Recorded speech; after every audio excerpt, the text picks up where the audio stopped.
Hi friends, ఈరోజైతే పిల్లలకి cabbage పచ్చిపప్పు వేసి కూర అయితే చేద్దాం అనుకున్నాను. అయితే ఫస్ట్ తింటామన్నారు. తర్వాత నేను తినం, ఈ కూర అయితే నాకొద్దు, ఈ కూర అయితే నాకొద్దు అన్నారు.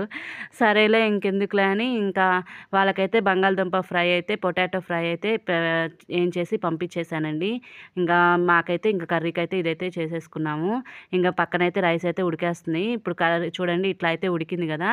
ఇంకా 2 విజిల్స్ రానిచ్చిన తర్వాత మనమైతే ఇట్లాగా చిల్లులు బోచుకైతే వేసేస్తే వాటర్ అంతా ఇంకిపోతుందండి.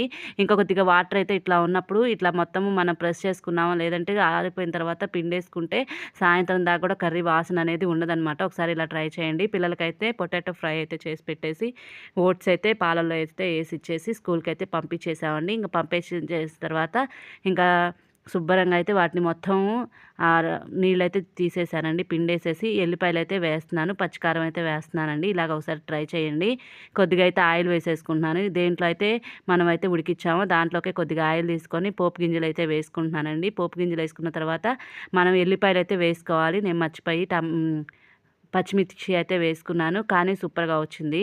ఎందుకంటే పచ్చిమిర్చి ఏగేలోపు ఎల్లిపాయలు కూడా వేయాలి కదా. ఫస్ట్ ఎల్లిపాయలు వేస్తే బాగా వేగుతాయి కదా. నేనైతే పచ్చిమిర్చి పేస్ట్ అయితే వేశాను, కానీ సూపర్గా ఉందండి. పచ్చిమిర్చి బాగా ఫ్రై అయ్యి సూపర్గా వచ్చింది కర్రీ మాత్రం. ఇంక ఇట్లానే చేస్తాను నేను కూడా. మీరు కూడా ఇట్లానే ఒకసారి ట్రై చేయండి. అది పచ్చివాసన పోయిన తర్వాత ఎల్లిపాయలను కూడా వేసేసి కొద్దిగా లైట్గా గోల్డ్ కలర్ వచ్చేటట్టు మనం ఫ్రై చేసుకోవాలండి ఉడికిందాక. ఉడికిన తర్వాత అయితే మనం ఫస్ట్ అయితే ఉడకబెట్టుకున్నాం కదా, ఇంకా ఆ పేస్ట్ అయితే వేసేస్తే సరిపోయింది. చూడండి, పచ్చిమిర్చి అయితే ఫ్రై అయిపోయి సూపర్గా వచ్చింది. కర్రీ అయితే సూపర్గా ఉందండి. సాయంత్రం దాకా కూడా వాసన అయితే రాదనమాట. మనం వాటర్ ఉంచేస్తే వాసన అయితే వచ్చేసిద్ది.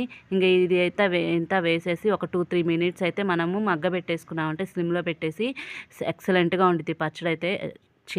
కర్రీ అయితే సూపర్గా ఉండిద్ది. నా వీడియో నచ్చితే సబ్స్క్రైబ్ చేసుకోండి. పక్కనే ఉన్న బెల్ ఐకాన్ని ట్యాప్ చేయండి. ఎప్పుడు ఏ వీడియో పెట్టే నోటిఫికేషన్ అయితే వస్తుంది. చూడండి, కర్రీ మిర్చి పేస్ట్ బాగా ఫ్రై అయ్యి అసలు ఎండు కారం వేసినట్టు సూపర్గా వచ్చిందండి. కర్రీ మాత్రం ఒకసారి ట్రై చేయండి. కామెంట్ బాక్స్లో కామెంట్ చేయండి ఎలా ఉందో.